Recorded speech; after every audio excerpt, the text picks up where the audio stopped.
The Venom deal kicks in April. So, okay, so let's talk about the actual result, because I saw a lot of people saying, okay, it's confusing. Let's be honest. It is confusing. No contest, technical decision, DQ. We saw what happened last week with Aljamain Sterling and Petr Yan. We saw what happened in the Eric Anders fight. You see what happens in the main event. Here's the bottom line. Why? So Yan ultimately lost via DQ because the referee that night, Mark Smith, said it was intentional. He said that he was intentional. With Leon, Herb Dean is saying it's unintentional. So as a result, it's a no contest. But he had already warned Leon for poking the eye. Oh, yes. But I'm just saying it all boils down to intent. And so the referee is trying to decide intentional or not. Now, I don't know how you can possibly say that Petr Yan, who was up in a title fight, would want to throw an illegal knee intentionally, but they say, hey, because he was standing there, sizing him up, it was intentional. That's why it was the ref told him, and the ref told Petr, no, don't do it, right? So that action says, well, I told him not to do it, and he still did it. It's almost like a kid. You tell your kid, don't jump off of that, don't jump off of that. They jump off and hurt themselves. You go, well, I told you.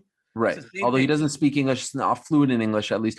Here's the bottom line. It all boils down to intent. How are these referees able to decide if someone is doing something intentionally? Because at the end of the day, you are extending your hand, you are throwing a knee intentionally to hurt, intentionally to do something illegal, or not. So in this case with Leon, Herb said unintentional. We're going to no contest because the fight was only in round 2. You can't go to technical decision because it's not past the midway point.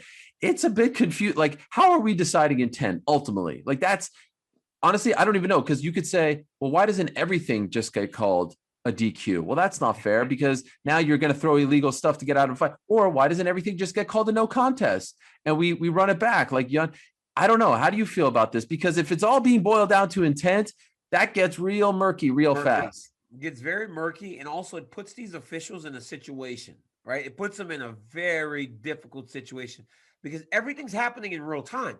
Herb Dean didn't go to a monitor and look at Leon Edwards to see if it was intentional. He just kind of went off of what he saw in that moment. Well, sometimes they miss things in that moment, right? Like, so even when Stipe and I were fighting and I got poked in the eye, I fell away. The ref thought it was a punch. He missed it. What if I'd have been like, I can't continue after seeing the replay? Now what? How do you determine intent? You understand what I'm saying? So everything's happening so fast. And that's my biggest issue with sometimes the guy gets hurt real bad. Referee has to rush over there to stop the fight. People are saying it was stopped too slow. It's all happening so fast, man. Yeah. When you're inside that octagon, it's like things are going at 1,000 miles a minute. Like, it may look slow to you on TV, but it's like split-second decisions that ultimately lead to the outcome that you hope to get. Referees have to do that too. And so when he sees that, honestly, his reaction was based on Belal's reaction. Because think about it.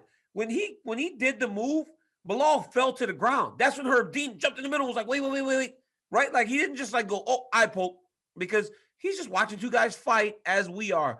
So when Belal fell and starts going, oh my goodness, the right reaction to being poked as severely as he had just done, Herb Dean responded off of that, saw the damage, and said, oh, this fight's over. That's one area where I want to give Herb credit. When he saw Belal's eye and it was in the damaged state that it was in, he immediately goes, it's not like he said, do you want to continue?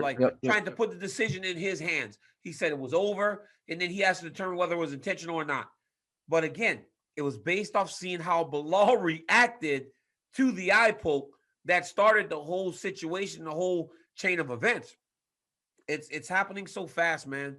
And it's putting these officials in a very difficult position to try to, in real time, determine whether or not something was intentional and is it worth ending a fight.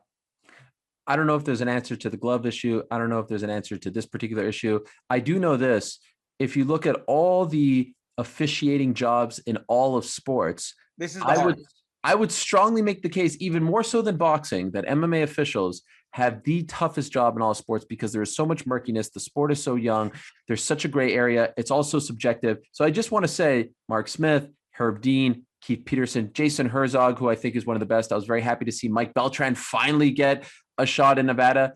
I have a lot of respect for these guys. And just because we sit here and critique things, it's very easy for us to do it. They have a tough freaking job out there. All of them. Very tough. Now, sometimes they don't do a good job, and you got to call them out on it. But man, it's tough. Judges, Ariel. We are on these judges every weekend. But all the things that goes into judging a fight, right?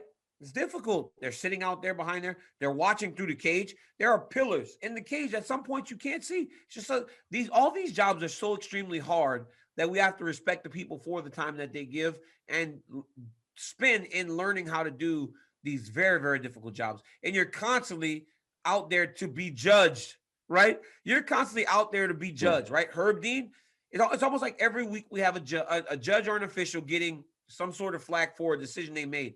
There was a fight earlier in the night where I thought one of the referees allowed the guy to fight his way back in the fight. I think it was Herb Dean whenever the kid from Mexico was fighting against the kid from Canada. I don't know, Jourdain. Charles Jourdain. Was I thought it was over. I was like, oh my goodness, it's over.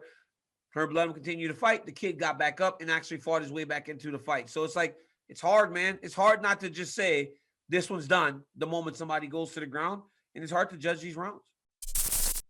Thanks for watching ESPN on YouTube. For live streaming sports and premium content, subscribe to ESPN+.